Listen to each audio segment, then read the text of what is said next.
Hello everyone, मैं ममतेज गुप्ता। आज देखेंगे 7th क्लास एनसीईआरटी चैप्टर 5 और इस चैप्टर का हमने एक पार्ट पहले कंप्लीट कर लिया है। आज हम सेकंड पार्ट देखेंगे।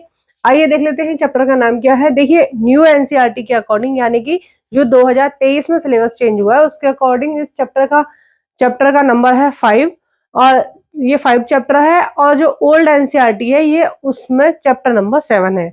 और हम सारा की सारा एनसीईआरटी सिलेबस किसके अकॉर्डिंग कर रहे हैं?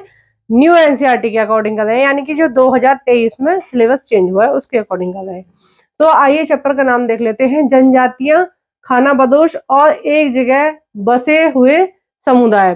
तो हमने फर्स्ट पार्ट जो इसका देखा था उसमें हमने जनजाति के बारे में जाना था कि जनजाति क्या होती है, जनजाति कहाँ रहती है, जनजाति क्या खाती हैं, जनजाति कैसे अपना गुजारा चलाती हैं। ये सारी चीजें हमने कहाँ देखी थी?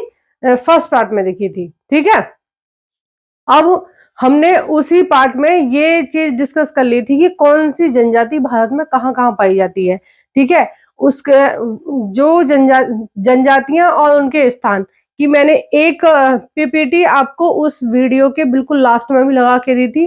ठीक है, अगर आपने नहीं देखी हो तो आप जाके देख लेना, और इसकी एक शॉर्ट वीडियो भी आपको मेरे चैनल पे मिल जाएगी, आप वहां से भी उसको देख सकते हैं। ठीक है, तो वो बहुत इंपॉर्टेंट है। एक बार आपको सारी इस चैप्टर की सारी जनजाति वहां से याद हो जाएंगी, एक ही पेज पर वो लिखी हुई आपको मिल जाएंगी। इधर एक तरफ जनजाति लिखी हुई है, एक तरफ स्थान लिखे हुए हैं। कई बार पूछ लिया जाता है तो देखना जरूरी है। वो सारी चीजें आपकी बुक में भी लिखी हुई है, मैप से समझाया हुआ है। देखो, जो चीज इंपॉर्टेंट है मैं आपको पहले ही बता देती हूँ। देखो, ये जो मैप दिया हुआ है इसमें सारी जनजातियां दी हुई हैं। तो ये जो सारी जितनी भी जनजातियां हैं सारी इंपॉर्टेंट है, आप इनको अच्छे से देख लेना। ठीक है, और जो इम्पोर्टेंट है वो मैंने आपको बता ही दिया कि मैंने फर्स्ट पार्ट के मैं वीडियो के लास्ट में पीपीटी लगा दिया, उसमें आप देख लेना कि कौन सी जनजातियां क्या है। अब देखिए, हम थोड़ा सा पहले जान लेते हैं, एक मिनट में रिवीजन कर लेते हैं। जनजाति लोग कौन होते हैं? जनजाति लोग वह लोग हैं जो भारत के मूल निवासी हैं और वो जंगलों में रहते हैं। जंगलों को अपने आप को जंगलों की संतान मानते हैं, यानी कि वो जंगल को अपना सब कुछ मानते हैं, घर, भगवान, सब कुछ वो अपना जंगलों को ही मानते हैं। वो गांव में या शहरों में बसना पसंद नहीं करते, उनको जंगल में ही रहना अच्छा लगता है। जंगल से ही फल फूल खाते हैं और फल फूल को इकट्ठा करके, जड़ी बूटियों को इकट्ठा करके उनको मार्केट में बेच देते हैं। तो जो जनजाति के लोग इस तरह के कार्य करते हैं कि फल फूल या फिर जो जड़ी बूटी होती हैं, आयुर्वेद की जो दवाइयां होती हैं वो, ठीक है, जो जड़ी बूटियां होती हैं उनको कलेक्ट करके, इकट्ठा करके, संग्रह करके उनको क्या है मार्केट में बेचते हैं। तो उन जनजाति के लोगों को बोलते हैं संग्राहक, यानी कि उनका काम होता है चीजों को इकट्ठा करके मार्केट में बेचना। ठीक है, दूसरे टाइप के होते हैं शिकारी। जो शिकारी होते हैं वो ज्यादातर जो उनकी जीविका चलती है वो किस चीज पर निर्भर होती है? वो होती है पशुओं को मार के खाना। ठीक है, शिकार करके खाना। गाय भैंस, जो भी जंगली जानवर होते हैं, गधे घोड़े, जंगलों में भी तो होते हैं ना ये सारे जानवर, हिरन। तो इन सबको मार के खाना, अपनी वो इस तरह से अपनी जीविका चलाते हैं। ठीक है, और कुछ जनजाति के लोग जो होते हैं वो कृषि भी करते हैं, या फिर ऐसे भी होता है कि कृषि वो पूरे साल नहीं करते हैं, एक या दो चीज ही अपने जो फसल होती है उसमें उगाते हैं। तो जैसे कुछ टाइम जब खाली रहेंगे तो या स्त्रियां खाली रहेंगी या पुरुष खाली रहेंगे उस टाइम पे, तो उस टाइम पे वो क्या करेंगे, चीजों को कलेक्ट करके मार्केट में बेच देंगे, या फिर शिकार करके करेंगे, अपने खाने की व्यवस्था करेंगे। तो इस तरह से जनजाति जो लोग होते हैं वो अपना खान पीन, अपना सब सारी चीजें चलाते हैं। वो जनजाति के जो लोग होते थे पहले, अब भी हैं कुछ जनजाति, अब तो बहुत कम रह गई हैं, क्योंकि भारत सरकार धीरे धीरे इनको क्या है डेवलप करती जा रही है। इनको आरक्षण देके सबके बराबरी में लाना चाहती है सरकार, और कर रही है। ये सारी काम धीरे धीरे धीरे गति से चल रहे हैं, इसलिए आपको शायद ना दिख रहे हो, लेकिन ये सारी चीजें चल रही हैं धीरे धीरे।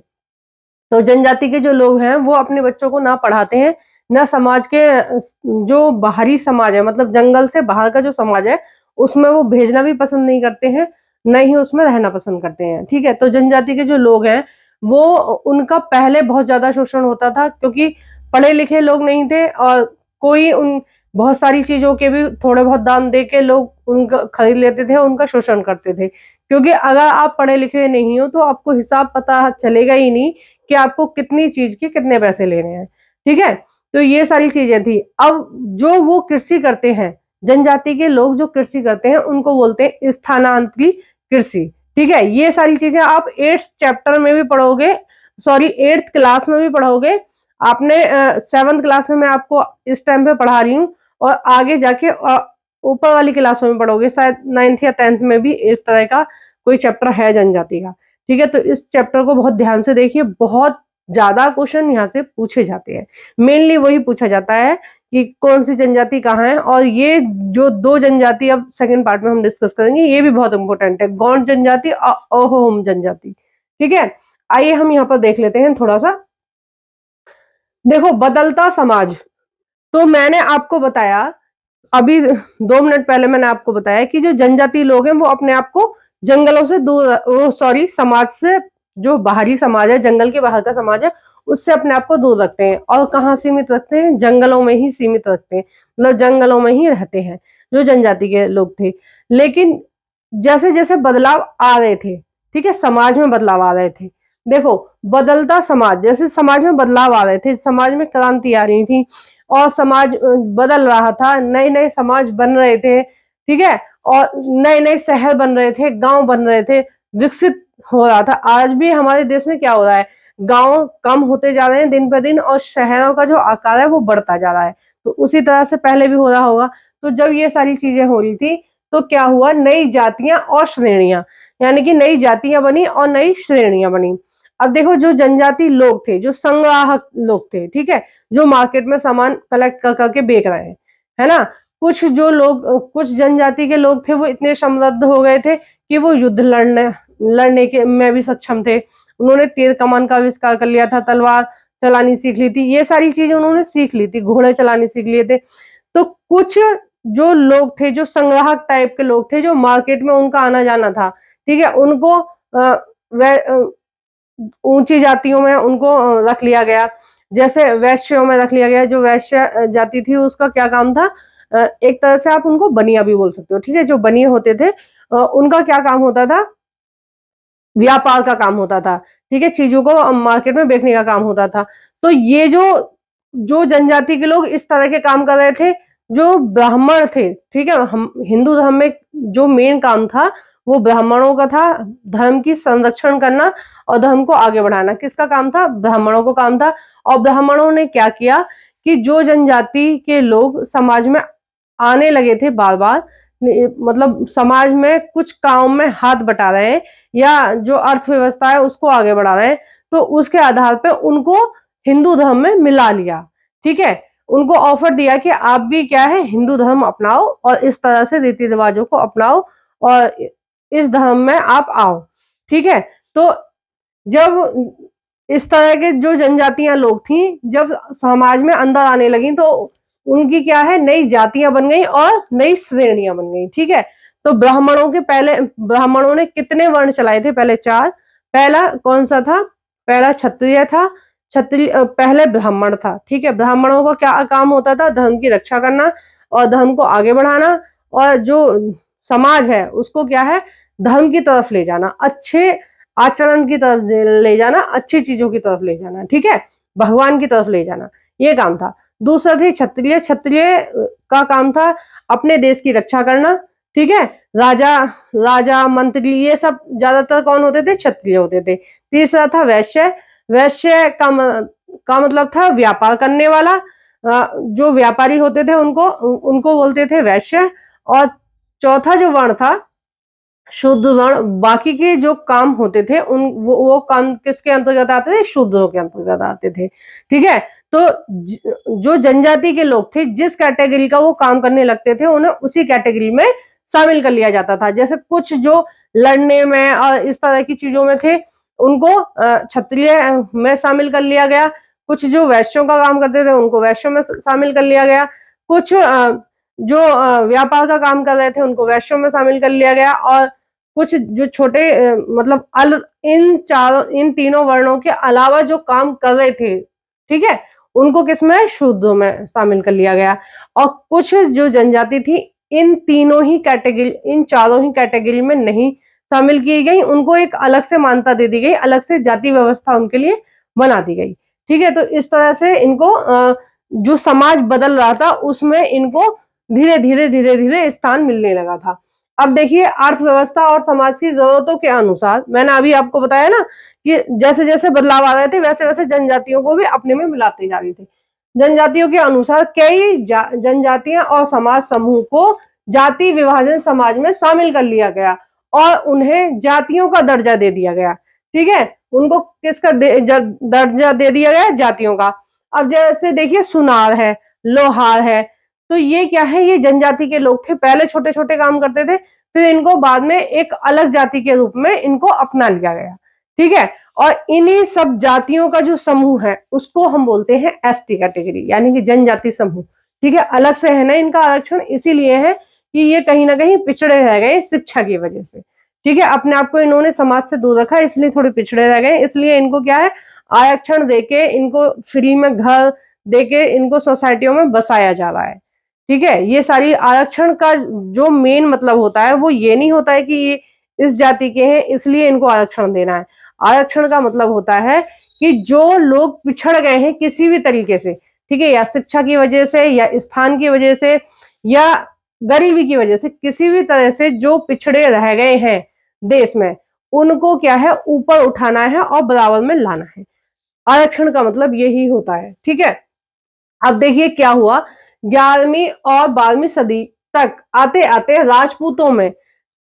राजपूतों में कौन कौन सी जनजाति मिलाई गई, हूण जनजाति, चंदेल और चालुक्य और दूसरे वंशों को भी शामिल कर लिया गया।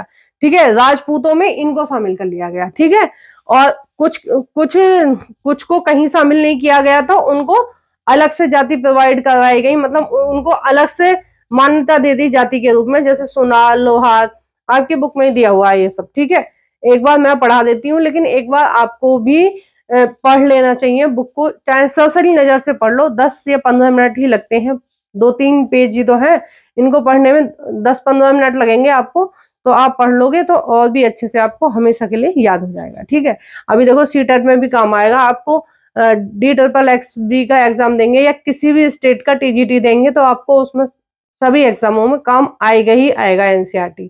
ठीक है, SSC में भी काम आएगा।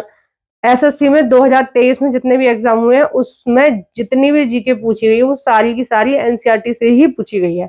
और आपको UPSC में तो काम आएगा, ये तो आप सबको ही पता है कि UPSC जो पेपर बना रहा है वो ज्यादातर किससे बना रहा है, NCERT से ही बना रहा है। ठीक है, आइए नेक्स्ट देखते हैं हम, पंजाब, सिंध और पश्चिमी उत्तर प्रदेश सरहद की प्रभावशाली जनजातियों ने काफी पहले इस्लाम धर्म को अपना लिया था।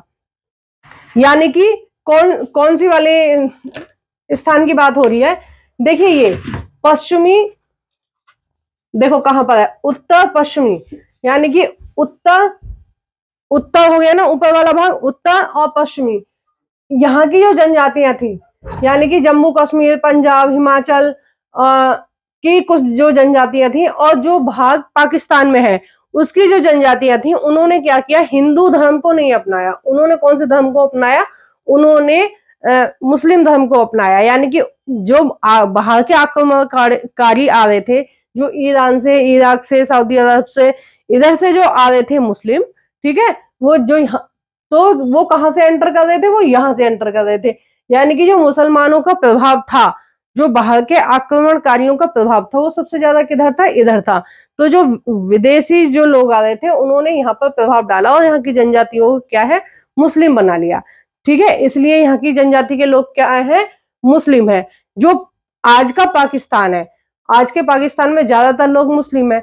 वो अब मुस्लिम धर्म हमारे भारत से तो उसकी उत्पत्ति नहीं हुई, ठीक है, हमारे भारत से उत्पत्ति नहीं हुई है, उसकी उत्पत्ति हुई है सऊदी अरब से, अरब कंट्रीज से हुई है उसकी उत्पत्ति। ठीक है, इस्लाम धर्म की। तो जैसे जैसे जो बाहर के लोग आ रहे थे, आक्रमणकारी आ रहे थे जिहाद के नाम पर, वो क्या कर रहे थे, ज्यादा से ज्यादा जनजातियों को उन्होंने मुस्लिम बना लिया।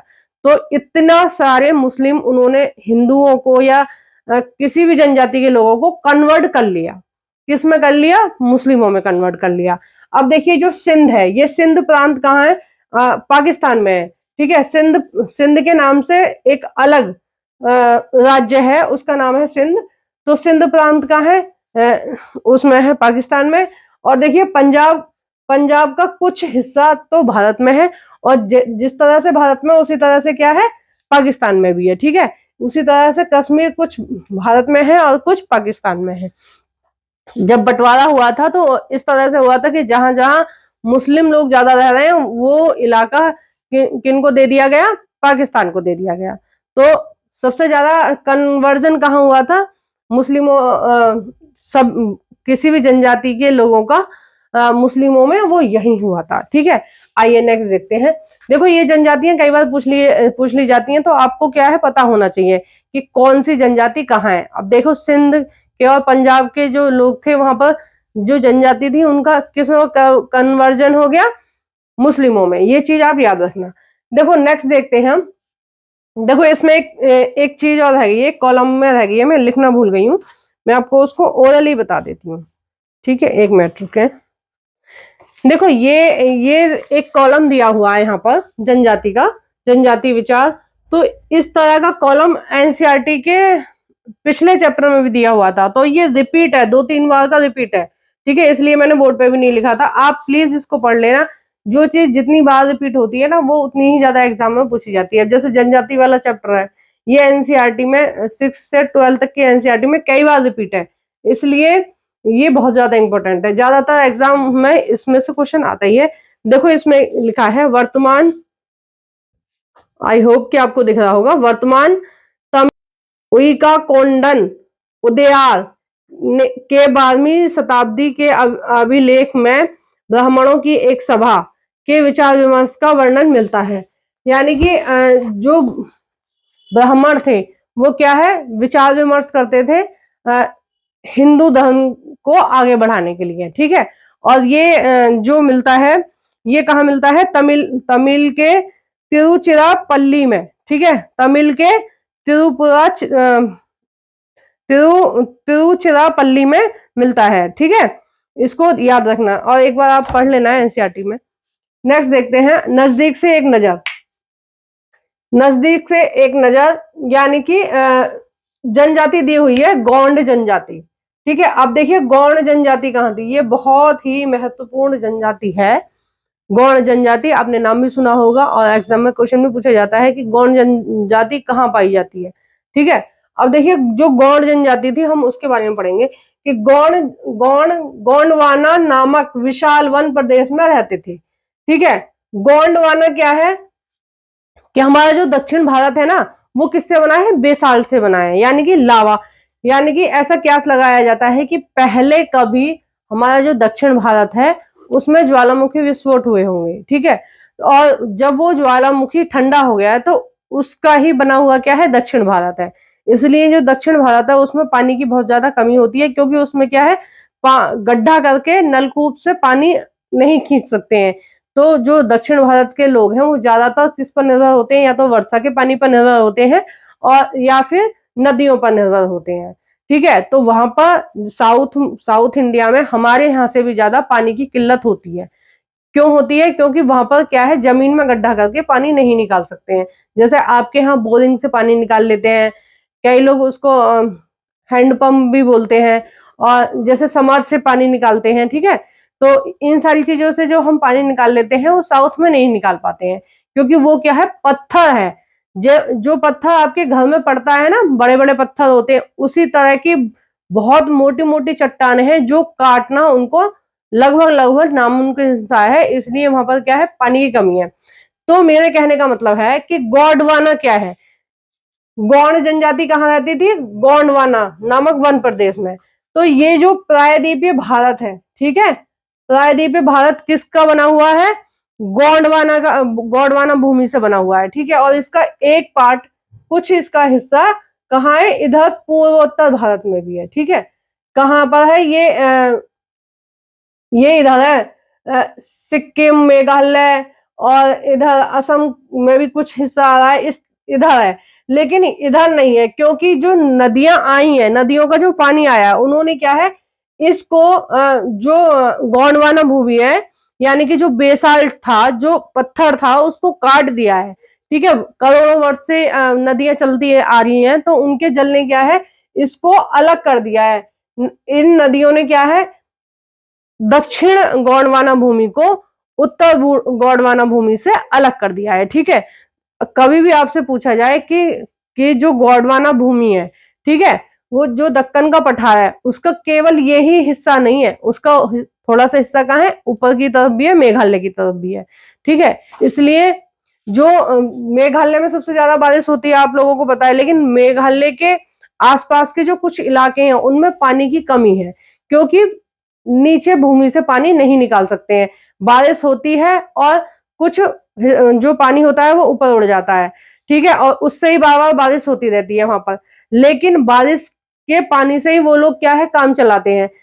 जो नीचे से जल निकाल लेते हैं ना, वो सबसे अच्छा होता है। अब नीचे से जल हम जब निकालेंगे जब हमें जरूरत होगी, लेकिन बारिश से जो पानी हो रहा है, उसमें बहुत सारा पानी तो ऐसे ही बह जाता है बेकार। ठीक है ना, आपको समझ में आ गया ना गोंडवाना भूमि क्या है। जो बेसाल्ट से बनी हुई चट्टाने हैं, उनको क्या हम बोलते हैं, गोंडवाना भूमि बोलते हैं। तो गोंडवाना भूमि में गोंडवाना वन, विशाल वन प्रदेश में, यानी कि जो जंगल थे, ठीक है, इसमें जो जितने जंगल थे, दक्षिण भारत के जंगलों में कौन सी जनजाति रहती थी, गोंड जनजाति रहती थी। ठीक है, एक महिला का चित्र भी दिया है आपकी एनसीईआरटी में। तो कौन सी जनजाति रहती थी, गोंड जनजाति यहाँ पर निवास करती थी। और वे कौन सी कृषि करते थे, स्थानांतरी कृषि करते थे। ठीक है, मैं कई बार आपको पढ़ा चुकी हूँ, लेकिन फिर एक बार फिर समझा देती हूँ कि स्थानांतरी कृषि क्या होती है।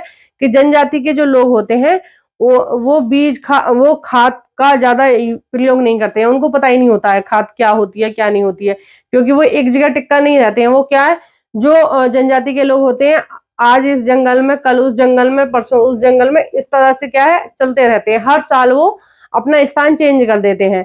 तो स्थानांतरित कृषि क्या होती है, कोई भी जनजाति के लोग जाएंगे एक जगह पर, उस जंगल के सारे पेड़ों को काट देंगे। ठीक है, जितने पे उन्हें कृषि करनी है, उस जगह को साफ कर लेंगे, पेड़ों को काट देंगे, और जो उनकी जड़ वगैरह रह जाएंगी और नीचे गिरे हुए पत्ते टहनी कुछ रह जाएंगी, तो उनमें क्या है, वो आग लगा देते हैं। और वो जो राख होती है, उस राख को उस मिट्टी में मिला के, उस मिट्टी को क्या है, उर्वरक कर लेते हैं, और मतलब खेती करने योग्य हो जाती है वो मिट्टी। और वहां पर फसल उगाते हैं, 2 से 3 साल वह वहां पर फसल उगाते हैं, और साल में एक ही फसल लेते हैं, क्योंकि उनका काम क्या है, धीरे धीरे होता है। उनके पास मशीन नहीं होती है, मशीनों का यूज नहीं करते हैं, बाहर के बीज खादों का प्रयोग नहीं करते हैं, सिंथेटिक किसी भी चीज का यूज नहीं करते हैं, बिल्कुल ऑर्गेनिक ही कृषि करते हैं वो। ठीक है, बिल्कुल अच्छे से कृषि करते हैं, और प्राकृतिक चीजों से ही कृषि करते हैं।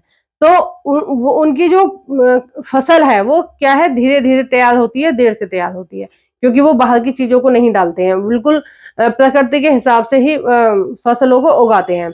तो फिर वो जो फसल उगाना है, वो एक भूमि पर 2 से 3 साल ही फसल उगाते हैं। ठीक है, इतने 2-3 साल के बाद उस जब भूमि की उर्वरकता खत्म हो जाती है, फसल हल्की होने लगती है, तो वो क्या करते हैं, फिर दूसरे जंगल में जाते हैं, फिर उस जंगल के सारे पेड़ों को काट देते हैं, और उस भूमि में आग लगा देते हैं। जो बच जाती है ना, नीचे पत्ती वगैरह या जड़ वगैरह जो बच जाती है, उनमें आग लगा देते हैं, और उस राख को उसी भूमि में मिला देते हैं, और फिर उसको जोत के फिर उस पर खेती करने लगते हैं।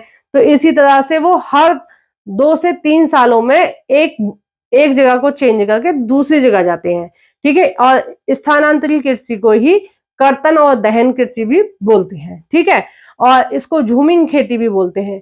कहाँ बोलते हैं, पूर्वोत्तर भारत में, यानी कि असम, मेघालय, मिजोरम, अरुणाचल प्रदेश, मणिपुर, नागालैंड, इन सब में क्या बोलते हैं इनको, स्थानांतरित कृषि भी बोलते हैं और झूमिंग कृषि भी बोलते हैं। ठीक है, आइए नेक्स्ट देखते हैं। यह जनजाति छोटे छोटे कुलों में बटी थी, यानी कि किस में बटी थी, छोटे छोटे कुलों में। जैसे हमारे यहाँ राज्य होते हैं ना, ठीक है, हमारे यहाँ राज्य है, राज्य हमारा जो भारत है वो किस में बटा हुआ है, राज्यों में बटा हुआ है। जैसे यूपी है, बिहार है, छत्तीसगढ़ है, मध्य प्रदेश है, ठीक है, दिल्ली है, इन सब में क्या है, बटा हुआ है हमारा भारत। उसी तरह से ये जो जनजाति का जो राज्य था, वो किस में था, छोटे छोटे कुलों में बटा हुआ था। हमारे यहाँ जैसे राज्य बोलते हैं, उनके यहाँ ऐसे कुल बोलते थे। ठीक है, कुलों में बटा हुआ था। प्रत्येक कुल का एक राजा या राय होता था।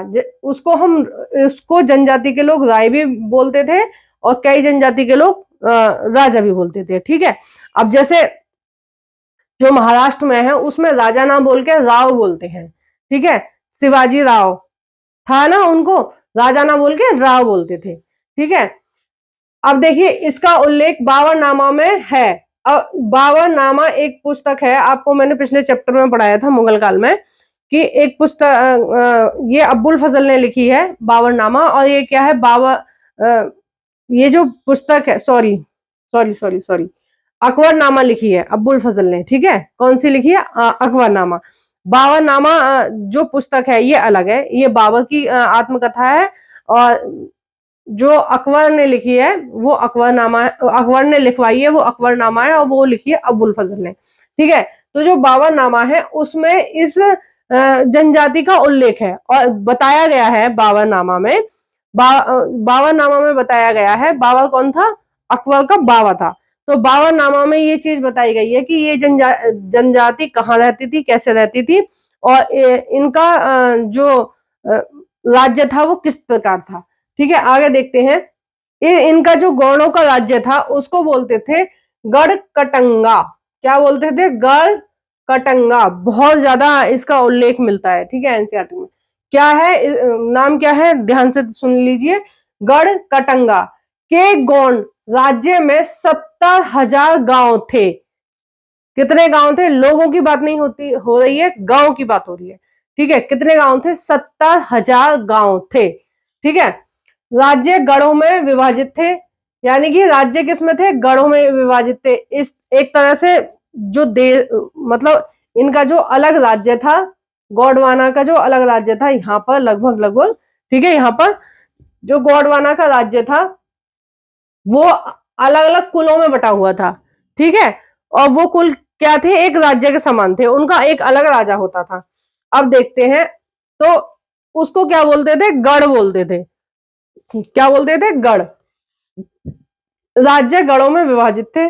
गढ़ 84 गांव की इकाइयों में विभाजित होते थे। ठीक है, किस में विभाजित होते थे, गढ़ 84 गांव, यानी कि पहले शहर तो थे नहीं, पहले गांव होते थे, यानी कि 84 गांव का एक गढ़ होगा। ठीक है, हर 84 गांव का एक गढ़ होगा और बहुत सारे गढ़ मिलके क्या बन रहा था, गौड़ राज्य बन रहा था। ठीक है, बहुत सारे राज्य मिलके क्या बन रहा था, गढ़ कटंगा बन रहा था। आगे समझ में, अभी मैं एक बार और रिपीट कर दूंगी, पहले हम इसको पूरा समझ लेते हैं। 84 का उपविभाजन किया गया था, वो किसमें था, बड़होतों में। किसमें था, वो बड़होतों में होता था। गढ़ कटंगा के गौड़ राजा अमन दास ने संग्राम शाह की उपाधि धारण की थी। किसकी उपाधि धारण की थी, अमन शाह ने। अब एक मिनट पहले हम इसको देख लेते हैं। देखिए, सबसे पहले जो गौड़ थे उनका जो राज्य का नाम था वो था गढ़ कटंगा। ठीक है, गढ़ कटंगा। अब गढ़ कटंगा किस में बटा हुआ था, 84 में। ठीक है, वो किस में बटा हुआ था, 84 में। और 84 को क्या बोलते थे, गढ़ बोलते थे, या आज की भाषा में हम क्या बोलते हैं, राज्य। इनको क्या बोलते थे, गढ़ बोलते थे, गढ़। ठीक है, और ये जो गढ़ होते थे ये किस तरह से बटे हुए थे, ये 12 होतों में बटे हुए थे, यानी कि 12 गांव का समूह। ठीक है, 12 गांव का समूह, यानी कि अगर हम नीचे से देखें तो 12 गांव का एक समूह। ठीक है, और 12 गांव का एक समूह, और उसको बोलते थे 12 होत। ठीक है, बड़होतों बोलते थे उसको। और 7 बड़होत मिलाकर क्या बनता था, कटंगा, वो गढ़ बनता था। ठीक है, और बहुत सारे गढ़ को मिलाकर गढ़ कटंगा राज्य का निर्माण हुआ। बिल्कुल सेम ऐसे ही प्रोसेस था जिस तरह से आज भारत में चल रहा है। ठीक है, बहुत सारे गांव मिला के एक जिला बनता है, और बहुत सारे जिले बन के मिलके एक राज्य बनता है, और बहुत सारे राज्य भारत के मिलके क्या बन रहा है, भारत बन रहा है। ठीक है, बहुत सारे गांव मिलके क्या बन रहा है, जिला। उस तरह से यहाँ पे बड़होत होते थे। ठीक है, जिले टाइप के बड़होत होते थे, और बहुत सारे बरहोत मिलके क्या बनता था, एक राज्य बनता था। बरहोत यानी कि 12 गांव का समूह, ठीक है। बरहोत का मतलब क्या है, 12 गांव का समूह, और बहुत सारे 12 गांव मिलकर क्या बनता था, गढ़ बनता था। और गढ़, बहुत सारे गढ़ मिलकर क्या बनता था, गढ़ कटंगा राज्य बनता था। उसी तरह से अब क्या है, भारत है, ठीक है। अब देखिए नेक्स्ट देखते हैं, हम यहाँ पर देख रहे थे कि अमन दास ने क्या है, अमन दास ने क्या है, संग्राम शाह की उपाधि ली थी।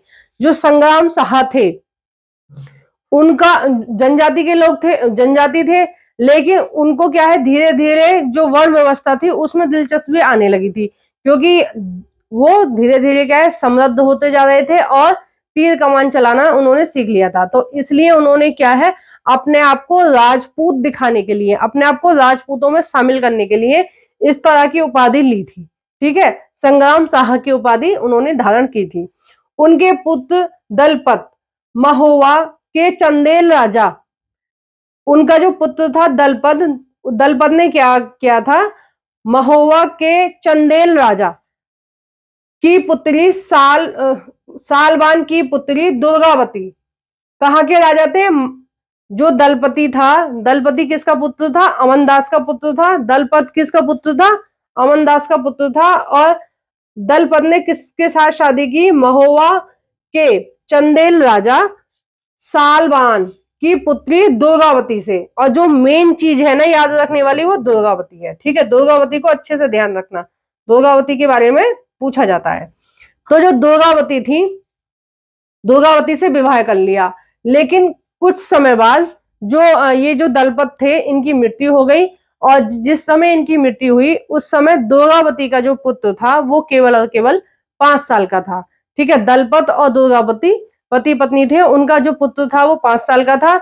और जो दुर्गावती थी वो बहुत ज्यादा योग्य महिला थी। उस समय पे जैसे दलपत की मृत्यु हुई, तो मुगल शासकों को पता चल गया, मुगल शासक कहाँ थे, दिल्ली में।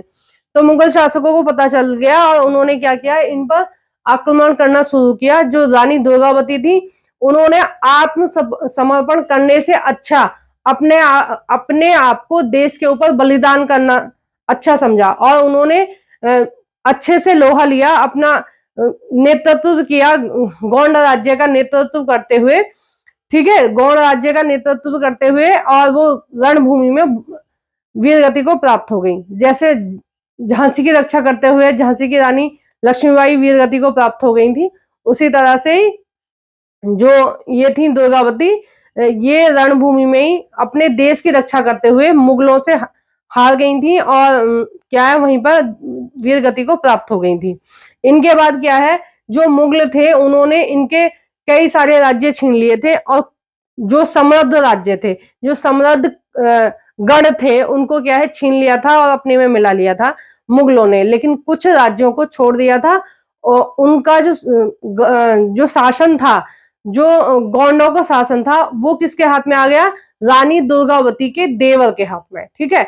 फिर रानी दुर्गावती के देवर ने कुछ दिन शासन किया और कुछ दिन के बाद जो ये शासन था, ये जो गौंडों का शासन चल रहा था, उसको किसने खत्म कर दिया, मराठों ने, ठीक है। जो मराठा थे, मराठा कहाँ थे, महाराष्ट्र में थे, ठीक है। मराठों ने, और एक जनजाति और थी, मैं एक मिनट अभी देख के बताती हूँ कौन सी थी। हाँ, मराठों ने और बुंदेलों ने। बुंदेल कहाँ के थे, बुंदेल देखो, बुंदेलखंड कहाँ है, मध्य प्रदेश में है बुंदेलखंड, ठीक है। यहाँ इधर की तरफ है, ठीक है, उत्तर पश्चिम की तरफ, लगभग मध्य प्रदेश में उत्तर पश्चिम की तरफ, देखो इधर की तरफ है बुंदेलखंड। तो बुंदेलखंड की कुछ जनजातियों ने खत्म कर दिया इधर, और कुछ महाराष्ट्र की ने, ठीक है। और गौड़ राज्य कहाँ था, छत्तीसगढ़, उड़ीसा, तेलंगाना के कुछ इलाके, मध्य प्रदेश के कुछ इलाके, आंध्र प्रदेश के कुछ इलाके में जो वन प्रदेश थे, यानी कि जो जंगल थे, वहां पर इनका राज्य चलता था। अब देखिए नेक्स्ट जनजाति, नेक्स्ट देखो, इसका नाम भी लिखा हुआ है कि किससे उन्होंने मुकाबला किया, आसिफ खान से किया था, ठीक है। और आसिफ खान किसका नेतृत्व कर रहा था, मुगलों का। यानी कि मुगलों की तरफ से कौन लड़ने आया था, आसिफ खान लड़ने आया था, ठीक है। और देखो ये बात हुई 1565 की है। 1565 में किसका शासन चल रहा था? मुगलों का ही शासन चल रहा था। ठीक है, वीडियो थोड़ा लंबा हो रहा होगा, एडजस्ट कर लीजिए, बहुत इंपॉर्टेंट चीजें एग्जाम में पूछी ही जाती हैं और मैं सारी चीजों को बहुत डिटेल में कराने की आपको कोशिश करती हूँ। बस 5 मिनट और लूंगी और फिर ये अहोम जनजाति भी कंप्लीट हो जाएगी। नेक्स्ट देखते हैं अहोम जनजाति। अहोम लोग म्यांमार से आकर 13वीं सदी में ब्रह्मपुत्र घाटी में आकर बसे। अहोमों ने भुआइयों यानी कि भूस्वामियों का दमन किया और बाद में चूटियों और कोच होजो को भी अपने में मिला लिया। ठीक है, और ये जो घटना है ये सारी कब की है? 1523 के लगभग की बात है। ठीक है, अब देखो हम देखेंगे कि अहोम जनजाति कहां से आई। एक मिनट मैं आपको मैप में दिखा देती हूँ। ठीक है, फिर अच्छे से समझ में आएगा आपको। देखिए ये भारत का मैप है और भारत का जो पड़ोसी राज्य है वो कौन सा है? म्यांमार। अब देखिए ये वाला जो राज्य है ना, ठीक है, ये वाला जो राज्य है ये कौन है? म्यांमार है। कौन सा राज्य है? म्यांमार। और म्यांमार जो है वो भारत का पड़ोसी है। देखो मिजोरम से लगा हुआ है ना, मिजोरम, मणिपुर है ना, और ये नागालैंड, इनसे क्या है? सीमा लगी हुई है किसकी? म्यांमार की। ठीक है, तो म्यांमार की एक जनजाति थी अहोम, वो जनजाति ने हमारे भारत में एंट्री करी। ठीक है, कहाँ आई? असम की तरफ। ये जनजाति के लोग उठ के यहाँ असम की तरफ आए शासन करने के लिए। ठीक है, असम की तरफ आए और इन्होंने क्या किया? जो स्थानीय भूस्वामी थे उनका दमन किया, उनको हटा दिया। ठीक है, और बाद में चूटियों को और कोच हाजों को भी अपने में मिला लिया था। ठीक है, इन दोनों राज्यों को भी अपने में मिला लिया था और इनका जो शासन था वो बहुत ही व्यवस्थित ढंग से चल रहा था। ये जो जनजाति शासन कर रहे थे उसमें ये सबसे ज्यादा योग्य माने जाते थे अहोम, क्योंकि जो इनका जो शासन था इन्होंने क्या किया था? जनगणना कराई थी उस टाइम पे। ठीक है, यानी कि ये लोग पढ़े लिखे भी थे, इसलिए तो जनगणना कराई होगी। अगर पढ़े लिखे नहीं होंगे तो जनगणना कैसे होगी? तो यानी कि ये लोग पढ़े लिखे थे, कुछ लोग इनमें पढ़े लिखे भी थे। इन्होंने क्या है? जनगणना कराई थी और जनगणना के अनुसार जहां पर ज्यादा लोग रह रहे थे उनको क्या है? स्थानांतरित कर दिया था। जैसे हमारी दिल्ली है, ठीक है, दिल्ली में बहुत ज्यादा लोग रहते हैं, बिल्डिंग बनी हुई है एक के ऊपर एक के ऊपर एक और उनमें बहुत बहुत सारे लोग रहते हैं, है ना। उसी तरह से उस टाइम पे भी जो असम में जो ये चल रही थी अहोम जनजाति का जो शासन चल रहा था उसमें जिन जगहों पे ज्यादा जनसंख्या थी उन्होंने क्या किया? वहां से उनको हटा के किसी दूसरी जगह बसने के लिए बोला था। ठीक है, ताकि क्या है? सुविधाओं में प्रॉब्लम ना हो। अब जैसे दिल्ली क्या है? राजधानी है, लेकिन यहाँ पर जनसंख्या घनत्व भी ज्यादा है, उसकी वजह से यहाँ पे पॉल्यूशन भी ज्यादा है, ट्रैफिक भी ज्यादा है, सारी चीजों में प्रॉब्लम होती है यहाँ पर। ठीक है, बहुत छोटे छोटे घर होते हैं क्योंकि जमीन के रेट बहुत ज्यादा है। तो उन्होंने इस कंडीशन से बचने के लिए ऑलरेडी क्या किया था कि जनसंख्या को, जहां पर जनसंख्या ज्यादा थी उसको क्या है? दूसरी जगह स्थानांतरित कर दिया था, यानी कि दूसरी जगह उनको बसने के लिए बोल दिया था। ठीक है, अब देखिए नेक्स्ट देखते हैं। ये जो अहोम था ये किस में बटा हुआ था? कुलों में बटा हुआ था। और कुलों को क्या बोलते थे? खेल बोलते थे। अब भारत में क्या बोलते हैं? राज्य बोलते हैं। उसी तरह से कुल बोलते थे पहले और कुछ जनजाति के लोग खेल बोलते थे। तो कुल कहाँ चलता था? कुल चलता था गोंडों में। ठीक है, कुल कहाँ चलता था? गोंडों में। और खेल खेल किस में, वो कौन सी जनजाति में बोलते थे? अहोम में। देखो कंफ्यूजन वाला है, याद रखना कि राज्य को गोंड में क्या बोलते थे? कुल बोलते थे। ठीक है, कुलों में बटा हुआ था, कुल भी बोलते थे और गढ़ भी बोलते थे। ठीक है, और जो अहोम जनजाति है उसमें क्या बोलते थे? खेल बोलते थे। ठीक है, अब देखिए एक जो शासक थे यहाँ पर शिव सिंह। ठीक है, शिव सिंह थे, वो 1714 में और से 1744 तक थे। जो ये शासक थे इनके काल में जो हिंदू धर्म है वो उत्तर भारत से, ठीक है, यहां से जो हिंदू धर्म है वो कहाँ गया? पूर्वोत्तर भारत में। ठीक है, पूर्व और उत्तर, ठीक है, पूर्वोत्तर भारत में वो गया। और यहां से ही जो अहोम जनजाति है उन्होंने क्या किया? हिंदू धर्म को काफी हद तक अपना लिया था। लेकिन इन्होंने हिंदू धर्म को अपना लिया, साथ साथ ही अपने रीति रिवाजों को पूरी तरह से छोड़ा नहीं था। यानी कि ये हिंदू देवी देवताओं की पूजा भी करते थे, हिंदुओं की तरह त्योहार भी बनाते थे, और प्लस अपना कल्चर भी इन्होंने रखा। ठीक है, अपना पूजा पाठ या अपने कुल देवी देवता वो सारी चीजें रखा। तो जो पूर्वोत्तर भारत है, यानी कि असम, मेघालय, मिजोरम, ये सब जो है ये हिंदू परंपरा को भी मानते हैं और ये अपनी परंपराओं को भी मानते हैं। मतलब इनका क्या है, मिक्सअप सा है।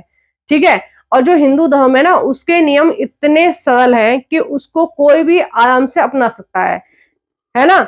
अब जैसे बौद्ध हैं, जो बौद्ध लोग हैं वो महात्मा बुद्ध की भी पूजा करते हैं, और जो हिंदू देवी देवता हैं उनकी भी पूजा करते हैं। जो पंजाबी हैं वो गुरुओं की भी पूजा करते हैं, गुरुओं को भी पूरा सम्मान करते हैं। और जो हिंदू देवी देवता हैं, जैसे दुर्गा दुर्गा माता है, और शिव भगवान है, राम भगवान है, इन सबको भी वो क्या है, बराबर मान्यता देते हैं। मतलब इन सब की भी पूजा करते हैं, और हिंदुओं के जितने भी त्योहार होते हैं जो सिख होते हैं वो बनाते हैं। मेरी फ्रेंड थी, जब मैं छोटी क्लास में पढ़ती थी, तो एक जैन थी और एक पंजाबी थी। तो दोनों के घर वो सारे त्योहार बनते थे जो हमारे यहाँ बनते हैं। अब जैसे मैं हिंदू हूँ, लेकिन जो बुद्ध पूर्णिमा होती है वो हमारे यहाँ बनाई जाती है ना। जो बैसाखी होती है उसको भी हम सेलिब्रेट करते हैं। तो क्या है, भारत की ये खूबसूरती है कि सारे धर्म एक दूसरे के त्योहारों को बनाते हैं। ठीक है, मैंने मुस्लिमों में भी देखा है कि कुछ जगह रक्षाबंधन का त्योहार भी बनाया जाता है। कुछ जगह वो लोग, कुछ जो लोग हैं जो कन्वर्ट जिनका कन्वर्जन हुआ है मुस्लिम में, वो लोग क्या है, दिवाली भी बनाते हैं और कुछ जगह होली भी बनाते हैं। मैंने देखा है ऐसे। मतलब हमारी तरह बहुत ज्यादा नहीं मनाते हैं, पर थोड़ा थोड़ा वो भी जो पुराने रूल हैं उनको फॉलो करते हैं। ठीक है, अब देखिए, जो सैफ अली खान है उसकी बेटी है सारा अली खान। मैंने एक पोस्ट देखी थी उस पर, फेसबुक पर, उसमें डाल रखा था उसने रक्षाबंधन बनाते हुए, जबकि वो मुस्लिम है लेकिन उनके यहाँ पर रक्षाबंधन भी बनता है। ठीक है, अब देखिए, एक शब्द दिया है पाइक। ठीक है, आपके एनसीईआरटी में क्या शब्द दिया है, पाइक।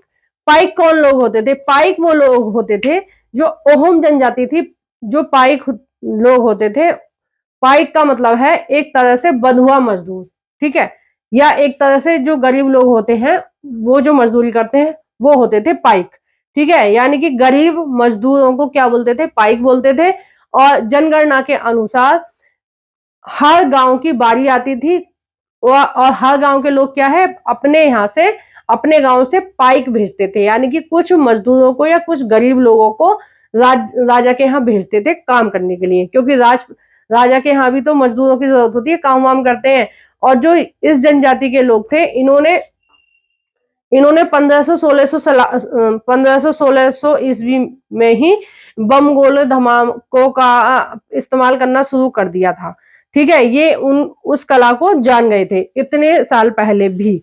ठीक है, ये वाले जो लोग थे, ओहम जो लोग थे वो। और जो पाइक थे उनसे क्या है, जबरन काम करवाया जाता था। ठीक है, जबरन काम का मतलब एक तरह से बंधुआ मजदूर टाइप के थे, एक तरह से गुलाम टाइप के। यानी कि उनको ले जाते थे और उनसे फिर काम करवाया जाता था वहां पे। और हर गांव को अपनी बारी आने पर एक निश्चित संख्या के पाइक, यानी कि जो गरीब मजदूर थे, वो भेजने होते थे राजा के यहाँ। ठीक है, और जो सैनिक होते थे, इस शासन में जो सैनिक होते थे वो क्या करते थे, जब युद्ध के टाइम पे में जाते थे, युद्ध अभियानों में जाते थे। और जब युद्ध नहीं होते थे तो वही सैनिक देश के लिए सड़क बनाते थे। मतलब राजा के कहने पर सड़क बनाते थे, भवन बनाते थे, यानी कि बाकी काम करते थे, नहर निकालते थे, पुल बनाते थे। यानी कि जो और काम होते हैं, जो राजा था वो दो दो काम लेता था सेना से। एक तो देश की रक्षा करवाता था और युद्ध में उनको लेके जाता था सेना को। दूसरा, उन्हीं सैनिकों से जो अदर काम होते हैं देश के, उनको भी करवाता था। यानी कि मजदूरों का काम भी वो सैनिक ही करते थे, जैसे रोड बनाना है, नहर बनाना है, भवन बनाना है, या महल बनाना है, वो सारे काम भी क्या है, सेना के लोग ही करते थे। ठीक है, अब देखिए, एक चीज और इसमें दी है, बुरंजी दे रखा है। ठीक है, बुरंजी क्या है, बुरंजी एक ग्रंथ है। इसको पहले किसमें, इनकी जो भाषा थी, जो ओहोम जनजाति थी, ओहोम जनजाति ने देखो पहले ओहोम भाषा में चेंज किया, ठीक है, बुरंजी को पहले ओहोम भाषा में चेंज किया और उसके बाद में असमिया भाषा में लिखा गया है, ठीक है, दो दो भाषाओं में लिखा गया है इसको, एक तो ओहोम भाषा में और एक असमिया भाषा में, ठीक है। बाद में जो ओहोम लोग थे उनकी जो भाषा हो गई वो कौन सी हो गई, असमिया हो गई, ठीक है। आपको ये मेरा पढ़ाया हुआ कैसा लगता है प्लीज कमेंट बॉक्स में बताइए। और इसका आपने फर्स्ट पार्ट नहीं देखा है तो वो मैं इस वीडियो के कमेंट बॉक्स में डाल दूंगी, उसमें जाकर आप देख सकते हैं। आपके डिस्क्रिप्शन में मैंने तीनों चारों प्लेलिस्टों के लिंक दिए हुए हैं, यानी कि 6 से 8 तक की हिस्ट्री एनसीईआरटी प्लस उसके जो क्वेश्चन आंसर वाली सीरीज है उसका भी लिंक दिया हुआ है। और ज्योग्राफी की पूरी मैंने पढ़ा दी है, 6 से 8 तक की पूरी ज्योग्राफी पढ़ा दी है, उसका भी लिंक दिया हुआ है। उसके क्वेश्चन आंसर की भी सीरीज करा दी है, उसका भी लिंक दिया हुआ है। यानी कि चारों प्लेलिस्ट के लिंक आपको इस वीडियो के डिस्क्रिप्शन में मिल जाएंगे। और इस वीडियो का जो सेकंड पार्ट है वो कहाँ मिलेगा, आपको कमेंट बॉक्स में मिल जाएगा, ठीक है। कमेंट बॉक्स में आप क्लिक करेंगे तो उसमें आपका फर्स्ट पार्ट दिया होगा, ठीक है, उसमें से आप क्लिक करके देख सकते हैं। और आपके जो भी फ्रेंड फ्री में एनसीईआरटी पढ़ना चाहते हैं, किसी भी टेट एग्जाम की तैयारी कर रहे हैं, डीएसएसबी की तैयारी कर रहे हैं, टीजीटी की तैयारी कर रहे हैं और यूपीएससी की तैयारी कर रहे हैं, किसी भी एग्जाम की तैयारी कर रहे हैं, उन फ्रेंडों के साथ मेरी इस वीडियो को प्लीज शेयर करना, ये मेरी हेल्प होगी आपकी तरफ से, ठीक है। तो और मेरी वीडियो को जरूर से लाइक करना। Thank you for watching everyone.